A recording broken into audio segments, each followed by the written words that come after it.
자, 요단강 하면 뭐가 떠오르시나요? 그냥 강이 아니죠.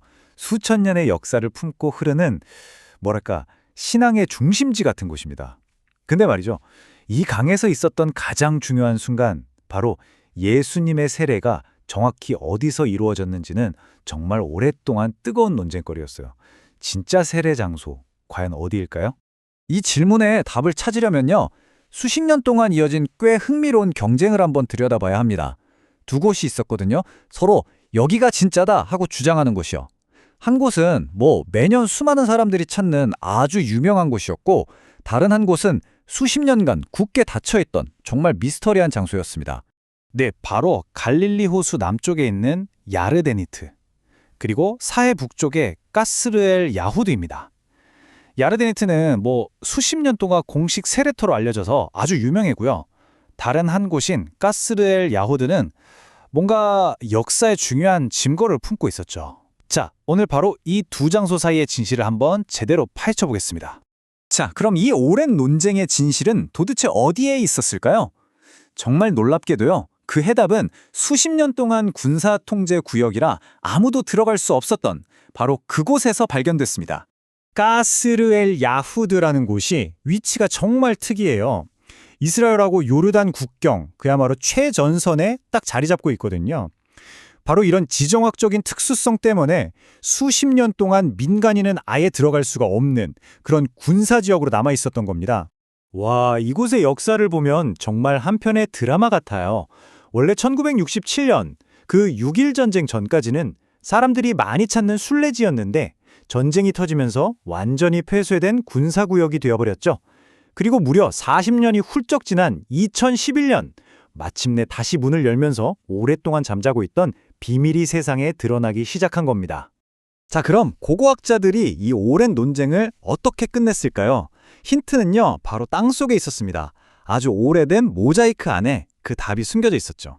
네, 결정적인 단서가 정말 땅속 깊은 곳에 묻혀 있었는데요. 바로 5세기 비잔틴 시대에 만들어진 유물 하나가 이 지긋지긋한 논쟁에 마침표를 찍을 아주 확실한 증거가 되어준 거죠.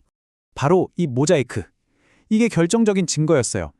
여기에 그리스어로 뭐라고 쓰여 있었냐면 세례 후에 성령이 임하셨다라고 적혀 있었던 거예요. 이건 뭘 의미하겠어요? 초기 기독교 때부터 사람들이 여기가 바로 예수님이 세례받은 곳이다라고 기억하고 있었다는 걸 명확하게 보여주는 거죠. 오랜 믿음이 고고학적인 사실로 딱 확인되는 그런 순간이었습니다. 자, 이렇게 진짜 장소가 어딘지 확인이 됐잖아요. 그럼 이제 우리는 이 장소가 왜 그렇게 중요한지 그 신학적인 의미를 좀 더 깊이 파고들 수 있게 됐습니다. 왜냐하면 바로 이곳에서 삼위일체의 신비가 처음으로 모습을 드러냈기 때문이죠.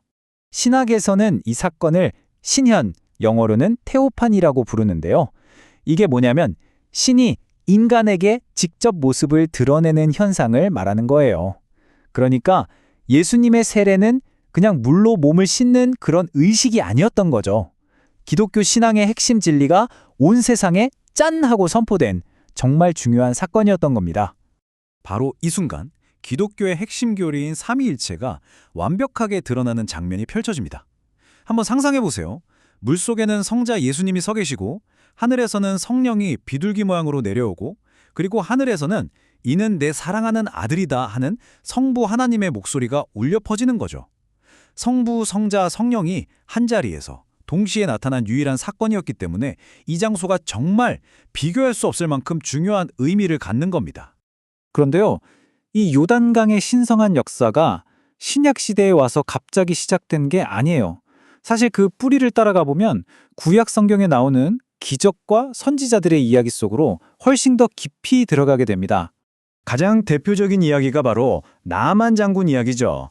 이 사람이 누구냐면 당시 강대국이었던 아람 군대의 총사령관이었어요. 그런데 그 대단한 사람이 아무도 고칠 수 없는 나병에 걸려서 고통받고 있었죠.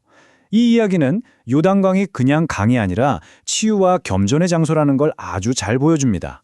이때 이스라엘의 선지자 엘리사가 이 거만한 나아만 장군에게 어떻게 보면 좀 모욕적으로 들릴 수도 있는 아주 간단한 명령을 내립니다. 그게 뭐였냐면 바로 이 보잘것없는 흙탕물 요단강에 가서 몸을 7번 씻으라는 거였어요. 나아만이 이 말을 듣고 정말 화가 머리끝까지 났습니다. 자존심이 상한 거죠. 아니, 우리 고향 다마스쿠스에 가면 얼마나 크고 깨끗한 강이 많은데 거기에 비하면 이건 그냥 흙탕물 흐르는 개울 아니냐 이렇게 생각한 거예요. 왜 하필 이런 데서 몸을 씻으라는 건지 도저히 이해할 수가 없었던 거죠. 하지만 결국엔 자신의 그 교만한 마음을 내려놓고 선지자의 말에 따르기도 합니다. 그리고 정말로 7번 몸을 씻자 놀라운 일이 벌어지죠. 그의 피부가 어린아이 살처럼 깨끗해지는 기적을 경험하게 된 거예요. 이 이야기는 나중에 바로 이 같은 강에서 이루어질 영적인 정화, 즉 세례가 어떤 의미인지를 미리 보여주는 아주 강력한 사건이라고 할 수 있습니다. 근데 이 장소의 영적인 의미가 이게 다가 아니에요. 선지자 엘리야가 불병거를 타고 하늘로 올라간 곳도 바로 이 근처고요.